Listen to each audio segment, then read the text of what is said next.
Section 45 subsection 4 deemed capital gain in the hands of specified firm.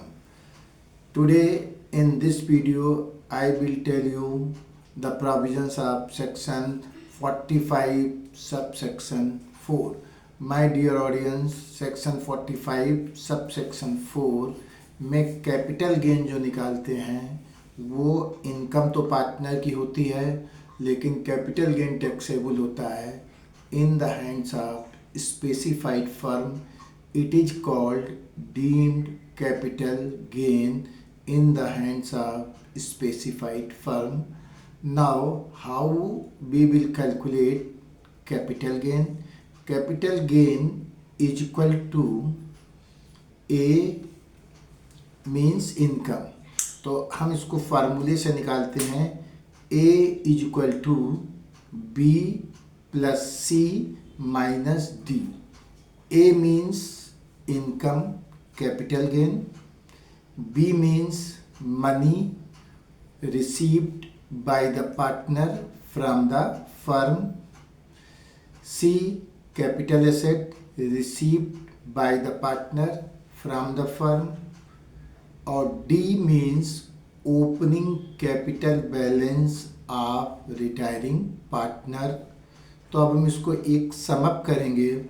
A is equal to B plus C minus D.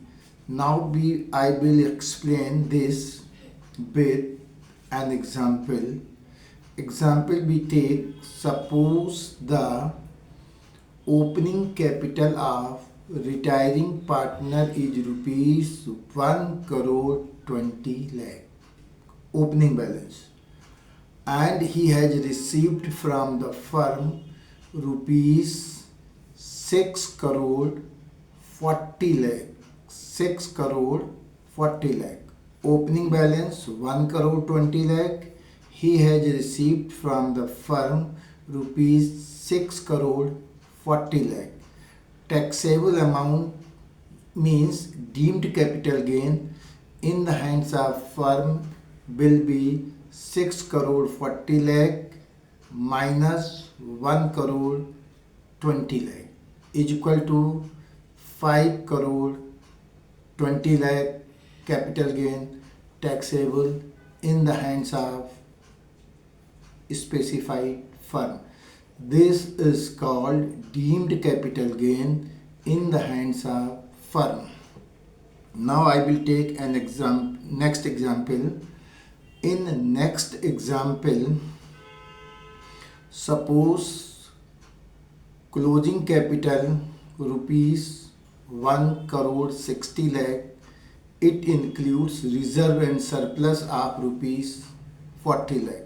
So from closing capital 1 crore 60 lakh, we will subtract rupees 40 lakh reserve and surplus. Now opening capital balance will be rupees 1 crore 20 lakh. On continuing this, suppose at the time of retirement of partner, goodwill, that is self-generated goodwill, is valued rupees 20 crore and share of retiring partner is 30%. He is paid at the time of retirement rupees 7 crore 60 lakh. तो 7 करोड़ 60 लाख का breakup करते हैं. Closing capital है उसकी 1 crore 60 lakh. 30% share in goodwill which is self generated rupees 20 crore. 20 crore into 30% share of retiring partner is equal to आएगा rupees 6 crore. तो 6 crore share in goodwill plus 1 crore 60 lakh closing balance in capital account of partner. Total amount rupees 7 crore 60 lakh which is paid to the retiring partner. Now as per formula, A is equal to B plus C minus D. B means capital asset 6 crore share in self generated goodwill plus 1 crore 60 lakh is equal to 7 crore 60 lakh minus D means opening capital balance 1 crore 20 lakh. Now the capital gain will be 6 crore plus 1 crore 60 lakh is equal to 7 crore 60 lakh minus opening balance 1 crore 20 lakh is equal to आएगा 6 crore 40 lakh chargeable under section 45 subsection 4 in the hands of specified firm. This is the income of partner, but it will be taxable in the hands of specified firm. My dear audience, section 45 subsection 4 is applicable at the time of reconstitution of firm and when the retiring partner receives money and capital asset from the specified firm. अब इसी को हम थोड़ा और elaborate कर देते हैं. Suppose कर लीजिए कि जो ये फर्म है सेल्फ जनरेटेड गुडविल है इसकी 20 crore. After 2 or 3 years firm transfers goodwill to another entity for rupees 24 crore. For rupees 24 crore. Now 24 crore is sale consideration less cost of acquisition nil. self generated goodwill की cost of acquisition nil होती है. 24 crore is net consideration.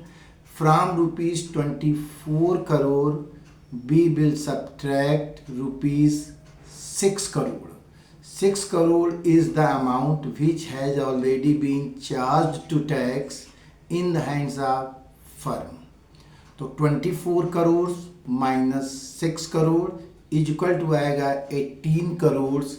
This will be taxable in the hands of firm.